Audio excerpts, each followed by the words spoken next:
మిథున రాశి వారికి ఈ ఆంగ్ల సంవత్సరానికి వీడ్కోలు పలుకుతూ కొత్త సంవత్సరానికి స్వాగతం పలుకుతూ ధనుస్సు రాశిలో చతుర్గ్రహ సంచార స్థితి, సప్తమంలో రవి కుజ బుధ శుక్ర సంచార స్థితి. ఒకవైపు కుజదోషం ఉండగా మనకు జరుగుతూ ఉంది కనుక ఇలాంటి కుజదోషాన్ని ఎలా నివారించుకోవాలి, ఐశ్వర్యానికి ఆనందానికి ఎలా స్వాగతం పలకాలో ఈ వీడియోలో సవివరంగా సంపూర్ణంగా తెలుసుకుందాం. మిథున రాశిలో ఏ నక్షత్రాలు వస్తాయి అనగా మృగశిర నక్షత్రంలోని 3వ పాదం, 4వ పాదం, ఆరుద్ర నక్షత్రంలోని 4 పాదాలు, పునర్వసు నక్షత్రంలోని 1, 2, 3 పాదం కలిపితే మిథున రాశి. రాశాధిపతి బుధ భగవానుడు. 12 సంవత్సరాల తర్వాత దేవగురు బృహస్పతి తిరోగమనం ద్వారా రాశిలోని గురు సంచార స్థితి ఉండడం యోగదాయకం. ఆధ్యాత్మిక చింతన, సత్ప్రవర్తన, ఆరోగ్య సూత్రాలు, నియమ నిష్ఠ కార్యక్రమాలు, కార్యదీక్షణ, సంకల్ప బలం చేత అద్భుతమైన విజయాన్ని స్వీకరించబోతున్నారని చెప్పి గమనించగలగాలి.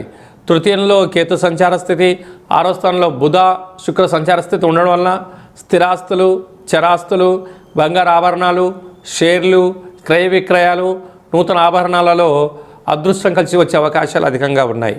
అలాగా సప్తమంలో రవి, సప్తమంలో కుజ సంచార స్థితి ఉన్నప్పుడు కుజదోష ప్రభావం కలగడం వలన ప్రేమికుల మధ్య సయోధ్యగా ఉండాలి, భార్యాభర్తల మధ్య అన్యోన్యత ఉండి తీరాలి. పార్ట్నర్షిప్ వ్యవహార కార్యక్రమాలు ఆచరింపజేసే వారందరూ కూడా ఓర్పు, నేర్పు, సహనము, సత్ప్రవర్తన ఉండగలిగినట్లయితే ఈ యొక్క ఎద్దడిని దాటుకుపోయే పరిస్థితి ఉంటుంది.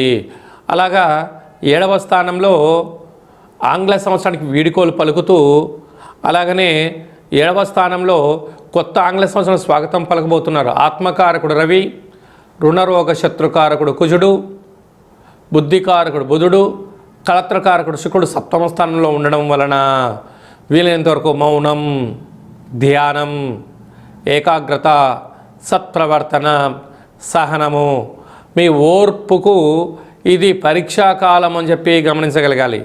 ఎవరన్నా ఏదో అన్నా కూడా మౌనంగా స్వీకరించండి, చిరునవ్వుతో ఆనందంగా ఉండే ప్రయత్నం చేయండి. దీనివలన అనేక రకాల సమస్యలు వాటి అంతట అవే తొలగిపోతాయని చెప్పి గమనించగలగాలి.